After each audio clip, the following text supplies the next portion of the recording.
I'm Jasmine Moradi, and you're listening to the Queens of Tech podcast, a podcast series about raising the voice of workplace champions. 60 plus questions in around 30 to 40 minutes with women of color, non-binary, and transgender influencers about their journey into STEM, science, technology, engineering, and mathematics. I started the Queens of Tech podcast initiative in May 2022 because I would like to retain more women of color, non-binary, and transgenders in the tech industry.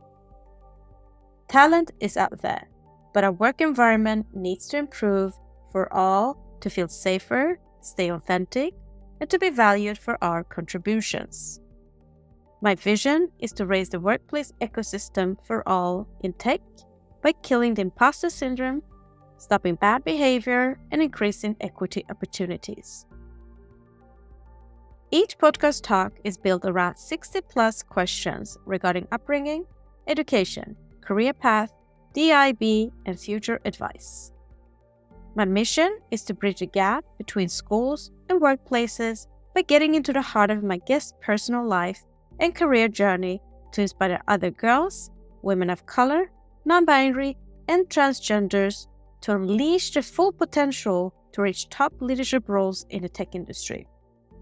My goal is to raise the voices of tech champions around the world and together with companies, investors, and politicians, raise the challenges and opportunities around equity, inclusive, diversity, and belonging in our workplaces. Enough is enough. I would like to enforce companies to build a sustainable, inclusive culture to retain diverse talent so we keep the workforce power equity to continue building future diverse and inclusive products. Representation matters. Your voice matters. In this episode, I'm very excited to welcome my guest, tech queen Shannon Almeida, co-founder of Volv. Hi, Shannon. Hey, Jasmine. How's it going? I'm great. How are you?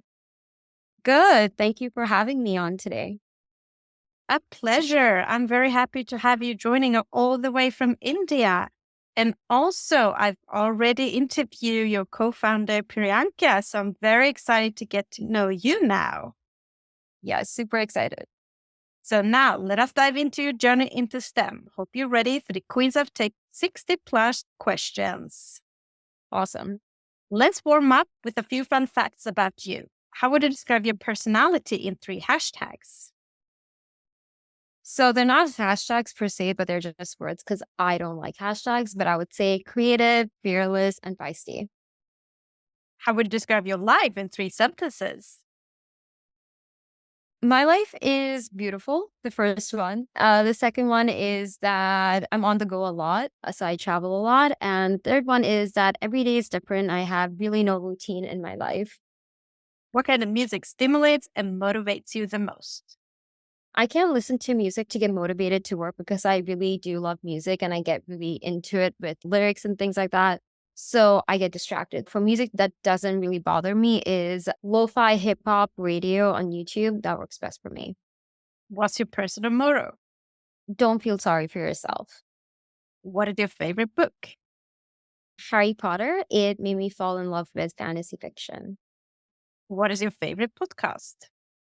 Apart from yours? Call Her Daddy. I think she asks a lot of insightful questions and I like her style of conversing. And so if I've listened to a podcast, it's usually hers. Thank you. Mac or PC? Mac. There's something interesting about you that most people don't know.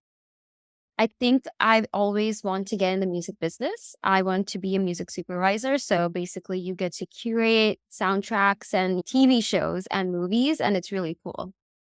That's so cool. I worked at Soundtrack Your Brand where we were doing that for stores, actually. Oh, awesome. What is your hidden talent? For me, the way I look at it is like creativity is a spectrum. Some people are musically creative. Some people are like with writing. But for me, I'm very visually creative. And so I can put things together when it comes to like events, like fashion. I'm just like able to bring things that are not supposed to go together and make it look good. If you were to write a book about your life, what would the title be? I contain multitudes. Great start, Shannon. Now, let us dig deeper. Our childhood has an effect on our adulthood. Our early experiences shape our belief about ourselves, others, and the world. Now, I want to discover your childhood. Where did you grow up? I was born in Bombay, and then I grew up for a few years in Dallas in the US, and then I moved back to Bombay. What was your dream job as a child? It changed a lot. It was doctor to fashion designer to astrophysicist. It was everything. What was your favorite subject in school? Math. What was your least favorite subject? Any languages, I'm not very good at them. What is your earliest memory of technology and the arrival of the internet? I remember it was the iPod. My mom asked my dad to get her an MP3 player, and he came back with an iPod, and we all were like, what is this? And it only took us like a couple of minutes of rummaging around, and we were like, oh my God, this is insane. And so, yeah, that was the first one. The laptop, which was Dell, and then an iPod. Who was your female role model growing up and why? I'm going to be honest, I didn't have any. I remember applying to colleges, and I just didn't know who to put down. How do you think where you grew up and the school you went to and the generation you come from influence your education and career choice? I think I was a little different from a lot of kids in my school. I didn't really run with the popular kids. I really had my own taste and like they were different from me. And I think at that point I was really more into, finding things that I liked rather than what other people liked. And so I would just spend a lot of time by myself, just trying to read more and things like that. And so I think when it came to like going to college and, choosing what I wanted to do, I never really went with like status quo. It was always like what feels right to me rather than what everyone else wanted from me. Interesting. So now let's get into your career choice. I'm going to read two quotes. First one, how does the universe expect me to choose a career path at 16? I can't even choose what I want for dinner. Second, Abraham Lincoln said, I quote, the best way to predict your future is to create it. So Shannon, let's see, where and what did you study at university? I studied business for my undergrad, and then I went on to law school after that. What would you say influenced you to get into your choice of field? I don't think anyone specifically. I was just really good at math. And at that point, I wanted to get into a career where I knew my upside in salary wasn't ever going to be capped. And that was really my driving decision towards it. And what professional roles have you had before that led you to start your own company? Lawyer. What does Volv do? Volv is an app that gives you articles in 9 seconds. And we do this using AI. I've tried it and I think it's amazing how much you learn so quickly, especially with everything going on in the world. What is your title and what is your main responsibilities?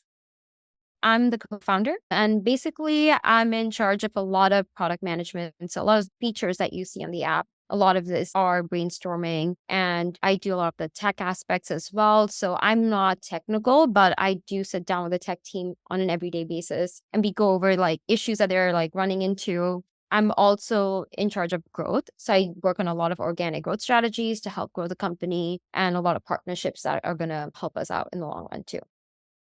And what was the reason behind starting exactly this type of company? It's a really long story, but I think it really stemmed from our previous startup.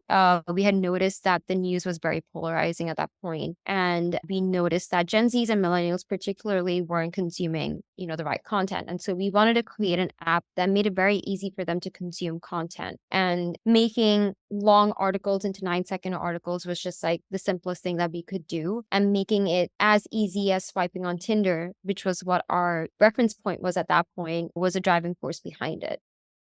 And you did mention a little bit what your responsibilities are, but what does a typical workday or work week look like for you? Every day is different. When you're working in news, you really don't know. My hours are crazy. So I start working around like 10:30 in the morning and I end at 2 a.m. And I can start up with like correspondence with my team. So like replying to Slack messages, emails, that kind of thing. And, because everyone's in different time zones. So sometimes when I'm sleeping, someone's working and, get all of that out of the way. And then I love to have like at least 3 or 4 hours of flow state work to get like projects done, growth work done. And then I'm in like back-to-back meetings for a little bit. So that's like how a work day really looks like. I love the quote, choose a job you love and you will never have to work a day in your life. So Shannon, what do you love about your role? I genuinely got into tech because I wanted to be able to solve things creatively, which I was never fixing that itch in any other field that I was in. And I just genuinely love coming out with creative solutions to like solve the problems that we encounter every day. So that's been the greatest part. And what is the best experience you've had in your current role so far? Any examples?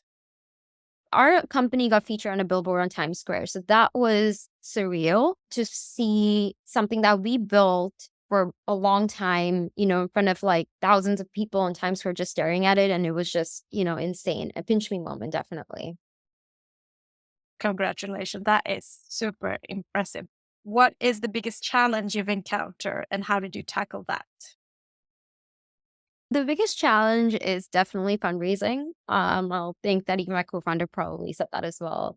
And I think we're still tackling the problem. It's like not a one-time solution, but the way I approach it is that, we just have to work harder than the other white stamper recent graduate that they're about to fund. Just work harder and smarter. And, hopefully that comes across eventually. And what do you wish everybody understood about your role? Not particularly my role, but just mainly like the industry that Volv is in. Like media is like a whole different ballgame. It's not like other startups. And, when you get cash from VCs, you just burn it on growth. Content is very tricky, as I'm sure you understand too. Do trial and error all the time. And I wish more people, aka VCs, understood that. It's not like a one solution fits all kind of thing with us. Yeah. And what is the one common myth about your professional field that you want to disapprove beyond that? I think a lot of people think that being a founder is extremely glamorous, but it's a lot of hours in front of the laptop. I have really bad shoulders and back pain because I'm just hunched 24/7. And, it's just like putting out fires constantly. It's not fun. Like, it's like 80% not fun and 20% great. So what do you love about working in the tech industry? I genuinely never felt right until I was in tech. For me, like working with founders, creative founders, like learning from them, seeing how they're problem solving and how do I implement that in our startup. You cannot ask for such a better like learning work experience ever. And so I genuinely feel like this time in my life is the only time I'll be able to do this. And so I want to take full advantage of that. Oprah Winfrey said, I quote, think like a queen. A queen is not afraid to fail. Failure is not a stepping stone to greatness, says Shannon. What has by far been your biggest achievement in your career?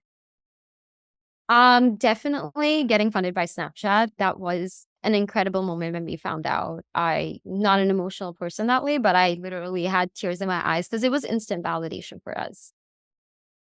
Impressive. And what's the biggest factors help you become successful? Any success habits? Persistence. We get a lot of no's. And if I gave up easily, I wouldn't have achieved half of the things that I've achieved today. And how do you measure your own performance at work? I'm super organized. So I have a tracker of all my projects. And so I do like a monthly review. Am I on top of it? Am I accomplishing these things? Because it gets really easy to kind of get bogged down as a founder on mundane, like admin and operational work. So I make sure that I'm really on top of projects that are furthering the company, like growing the company rather than just like sustaining like the operations and the cogs of the company, basically. Yeah. And with success come failures. What is your biggest failure in your career and what did you learn from it? Honestly, before we started Benefactory, there were 7 failed startup ideas. I can't even name them because some of them are so embarrassing. But I started working on startup ideas when I was in college back in 2013. And I would like have business plans that I would go to my professors and be like, can you give me feedback on this? And they were all trash. And, it's fine, but you kind of learn from that process. It was a lot of failures and like learning that how to make a company scalable. Like, how do you choose the right business to get into in terms of like margins and things like that? And so it's just been a lot of trial and error. And it was very hard for a very long time. What would you say is inspiring and motivate you the most in your role and career right now? Truly seeing my founder friends or just any founder succeed on LinkedIn or Twitter, it genuinely makes me happy to see people achieve their goals. And at the same time, it literally lights a fire in me and being like, oh my God, like you can do this too. And, things like that. So for me, it's such a positive reinforcement in the way that other people succeed and you want to achieve your own goals at the same way. Let us now jump into the influence of mentors, role models, champions, and sponsors.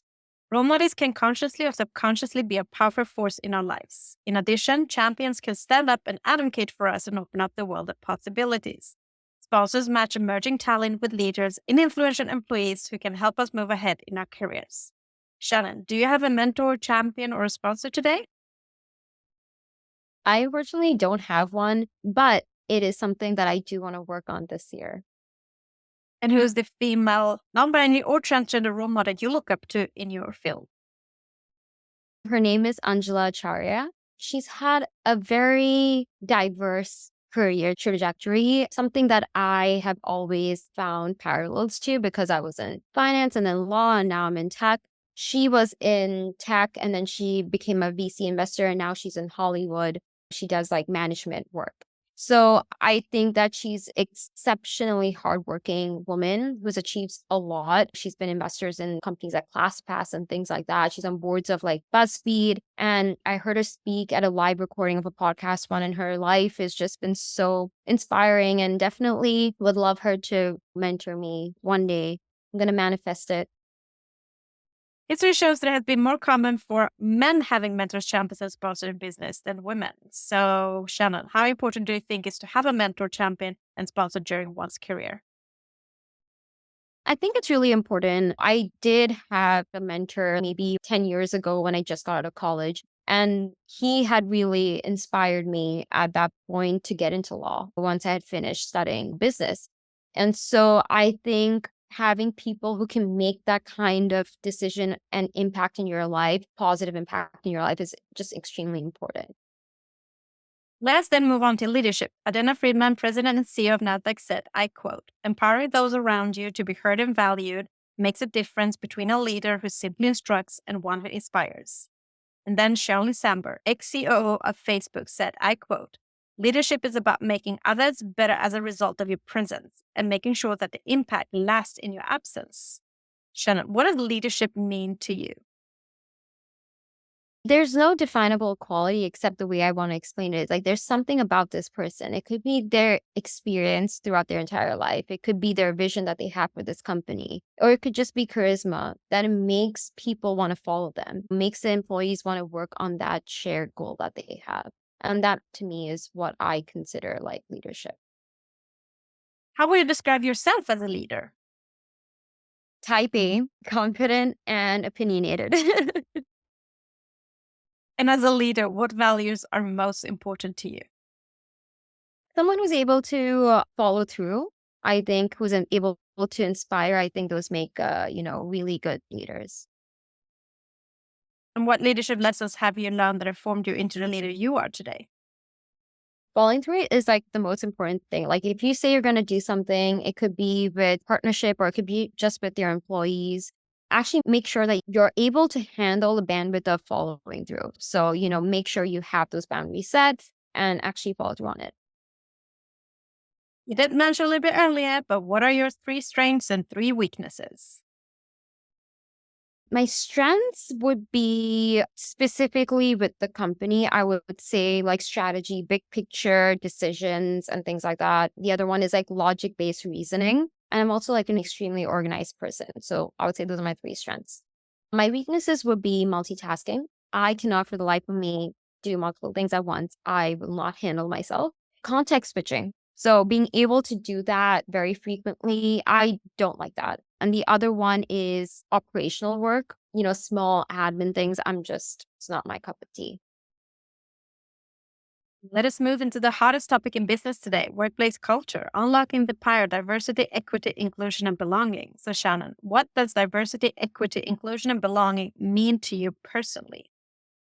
I've thought about this a lot. And for me, we have our entire team in India. I would say 80-90% of our team is from India. So technically, we're doing already our job, right? But just from a different perspective, it's really about having a team of different cultures and religion that come together to give you different perspectives on growing a business. That one was the first important thing. The second one that I want to do with the company is like compensate them fairly and make sure that they're valued and respected. Those are the most important things for me. And what do you consider being 3 to 5 signs of good company culture if you were to join another company? Definitely celebrating different cultures. I think that's really important. I think not too much hierarchy, like being able to talk to the CEO should be accessible, should be easy. Bosses who are understanding of different circumstances, they should care more about the output rather than the number of hours you work. People who explain projects in detail rather than leave things up for misunderstandings. I think like doing small things like that can really change company culture, because if you over explain, over tell people in detail, I think that they are able to produce the work that you actually want in your mind rather than leave it up to, okay, go figure it out. And as a woman, what has been the most significant political or cultural barrier in your career, and how have you overcome these challenges? So obviously being a female founder is like one big hurdle that we have to pass through. But being, someone who's brown, not only are you not getting funded as a female founder, but now you have to like, overcome that barrier, which has been, very tough. And the other thing is like not having enough like mentors who are female and brown. There's just so few. There might be like a handful of us around. So I think like funding more of us would really help with that. Why do you think it's important for more women, women of color, non-binary, and transgender to join the tech industry today? By having more diverse teams, there's a lot more innovation and creativity. When you have diverse teams, they're just more diverse perspectives. It just goes hand in hand. And when you have more representation, I think the more we see women of color in leadership positions, it empowers more people to take those steps, right? And the last one is like the tech industry has historically been sort of characterized as having a lot of racial gender disparities. And so our goal should be to sort of like reduce that disparity. And how do you speak with your colleagues and peers and community about the DEIB challenges, for example, salary gaps, promotions, etc.?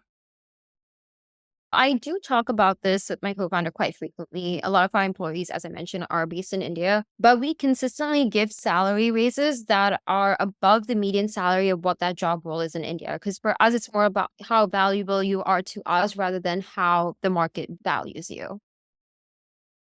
And there are many public and internal discussions about the barriers women of color, non-binary, and transgenders face from reaching high position in the tech industry and receiving funding. How do you feel it has affected and is affecting you? And what is your advice on how to best unblock these roadblocks? I definitely think it comes down to getting funded. There was a point where women were getting 4% of VC money. And I think, the past year it's been down to 1%. And it's really shocking because you see men getting funded for just an idea when you have solid traction and growth. And, VCs will still be skeptical about you. And we've seen men, get funded for like building woman centric companies and like what makes them the expert, right? At the end of the day. And I also think that women are more hardworking. I think we make more rational decisions. We don't blow VC money. We value the dollar. And I think that every VC needs to have sort of like a quota of at least 30% of their portfolio or their VC money as a whole that goes towards female founders.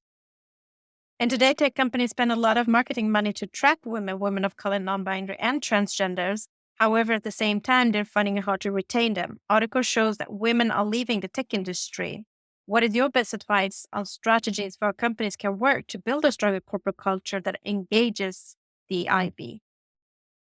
I kind of understand that there's a lot of toxic culture, bro culture going on. But yeah, I think higher salaries, definitely more benefits, getting women to C-level positions, mentorship, education training. I think all of these are just very basic. Like if you can pay a man something, like you can well surely pay a woman the same salary. What would you say are the few factors of challenges of implementing a DEIB culture in a workplace and tech industry today? I think there are two ways to look at this. There's like unconscious bias. A lot of men in leadership positions don't realize that they have certain attitudes towards women. And the other one is like a lot of men in leadership positions aren't committed to a diverse culture. For them, it's more of a marketing gimmick to show the public that they really care about this when they really don't. Then why and how do you think companies would benefit from having not just women of color, non-binary, and transgender leaders, but actually higher gender representation at C-suite level and boardrooms with actual mandate? I think in the past year, we've all seen it, but women have the highest consumer spending power today. By getting women to C-level positions, I genuinely think that you're influencing and connecting with women to buy your products or use your services. And it definitely affects the bottom line in a positive way. What would you say is the biggest reason behind that we don't have more women of color, non-binary, and transgender leaders in the tech leadership roles and as startup founders still today? As I mentioned earlier, the tech industry definitely still holds certain stereotypes in terms of having men only in C-level positions. And so, I think it's very rare to get a woman up in that position. And I genuinely think like if you're an average male white man, you can be a C-level position. But for you to have a C-level position as a woman, you need to be like the top 1%. And it doesn't really make sense. And you did mention it before about funding. And it's true, the data reveals a concerning trend of low funding rates for startups led by women, with only 1-2% of the funding directly going towards women in the tech industry. It says that Black and Latin women in particular receive less than 1%. What factors do you believe contributes to this imbalance, and what strategies can we activate to increase fundings for women-led startups? I definitely think there is a lot of like racial bias that's happening over here. I think a lot of VCs will have mandates that like, oh, we fund only XYZ kind of startups which are targeting towards like minorities, but those don't really work. And I think that's all just for show, and it's just all to show on Twitter, because I have encountered it where VCs would be like, we fund female founders, and their entire portfolio is just filled with like male founders. You can definitely see these things happen. I think for women, like Black founders, especially, I think funding more of them is the only way to go. Again, having like minimum mandates to get them funded is the way to go. Because once you have Black women in power, you're able to influence more Black women to come into the space. How much do you think the tech industry has changed regarding this subject since you joined? I think it may have gotten worse. Actually, I think there was a point in 2020, 2021 where there was a slight improvement. This was during COVID. And I don't know if there are any parallels to that, but definitely after COVID, we all got a lockdown. I think it just got worse. And I'm not really sure why. And looking back on your career, what one thing would you have changed in your working environment to break the bias? Paying me the same as my male colleagues. And looking forward, what will you do as an amazing leader to improve the bias for the next generation of women of color, non-binary, and transgenders in tech? Hire more women, pay them more. It's really funny because like a lot of companies will be like, what can we do to help you? And I'm like, pay us more. Oh, that's the bottom line. Pay us more, hire us, promote us. And I think that's just the basics. That's kind of all what we want at this point. Let us move on to another hot topic in business today, which is work-life balance and mental health. Shannon, you have without a doubt busy lifestyle. You told me you work a lot and in different time zones. How do you take care of yourself to maintain a good mental health? So I do daily brain dumps as soon as I wake up in the morning for like 15, 20 minutes. Whatever is up here, I just get it out on paper. I do meditation for about 10 minutes as well. And then I recently started working out. I've never worked out my entire life, but the past 2 weeks I've been working out. I'm really proud of myself, and I'm saying this out loud, so it's sort of accountable to everyone listening, that I now do Pilates, and it does help with your mood, all of that. I like to do all of this early in the morning before I start work. Have you ever experienced burnout?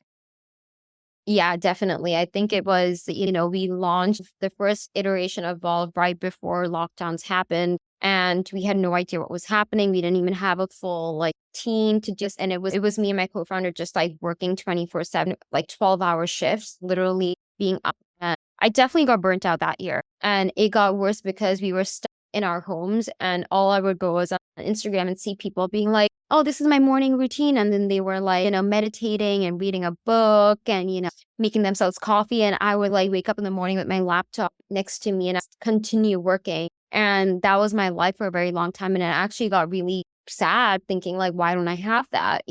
I can't wind down for the night. I can't get done at 5 p.m. So that was really sad. And it took me a while to like find my own routine, which is no routine, but kind of embracing the fact that this is your life, but find small pockets of sort of like calmness that it makes you not overwhelmed, basically. And what is your advice how companies can create a more mentally healthy workplace in a year now? Oh, I think we have a very healthy workplace. We did employee interviews at the end of the year. All our employees said that they loved working for us and that we were amazing bosses. So that was really good to hear. And so some things that we've implemented is just like flexible timings. And as long as you give us deliverables, we're not really going to be on top of you in terms of when you're working. Speaking really like politely to employees instead of being like, just do that, like just talking to them and having a conversation. I think that is a huge factor that a lot of kind of forget. And just understanding the circumstances and where they're coming from, whether they need time off, maybe their paid leaves are done, but they still need like time because, XYZ thing is happening, and just understanding where they're coming from. I think like just showing more empathy is just really important for having a good mental health workplace. Yeah. And what motivates you every day to get out of bed? I genuinely just want to be known for building a really successful company. And so if I can do anything to do that, that just really motivates me. Now, let us wrap up with a few words of wisdom and a piece of advice for our listeners. Shannon, what is the best piece of advice you've been given that has helped you during setbacks in your role and career? By my mom. When I was a kid, she told me, don't feel sorry for yourself. And that's kind of just me. I think a lot of people have a bit of like sort of like victimizing themselves. Like, why did this happen? And like, this person is doing this to me because of this. And like, you should not stress on that, but just focus like, oh, this has happened.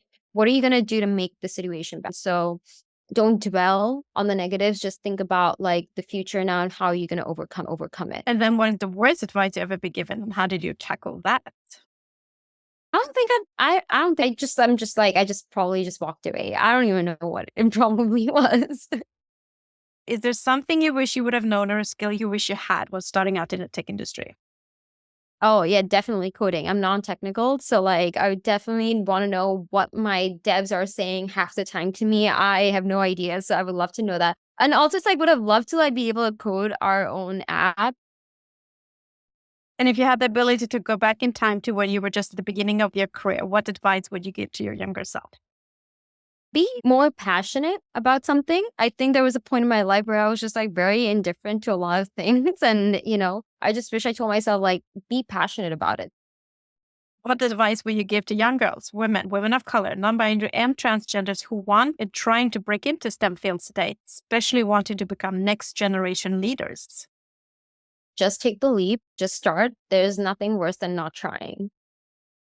You did mention you do have a lot on your plate and you want to be known for starting a tech company, which you are. Last but not least, what is next for you in your role and career in tech? What are your career aspirations beyond? I am just going to manifest that right now. My goal is to build Volv and continue doing that for a while. And I will take next steps as they come. But I think that you have to be very focused. And the minute you think about anything else, you like kind of deviate. So I just want to be like, this is what I'm doing for a while and this is it. So impressive. You've done amazingly so far, and I can't wait to follow your journey. For everybody listening, download Volv. It is really cool and you learn a lot. So thank you very much, Shannon, for being a guest on the Queens of Tech podcast, sharing your journey with, without a doubt, try change and reshape company culture for the next generation of women of color, non-binary, and transgender leaders in tech. Thank you so much for having me. Thank you for listening. If you have worked in the tech industry a minimum 3 years and would like to share your journey, please nominate yourself or somebody you know to i@jasminemoradi.com. For more podcast episodes and to learn more about the Queens of Tech initiative and to support us, visit queensof.tech.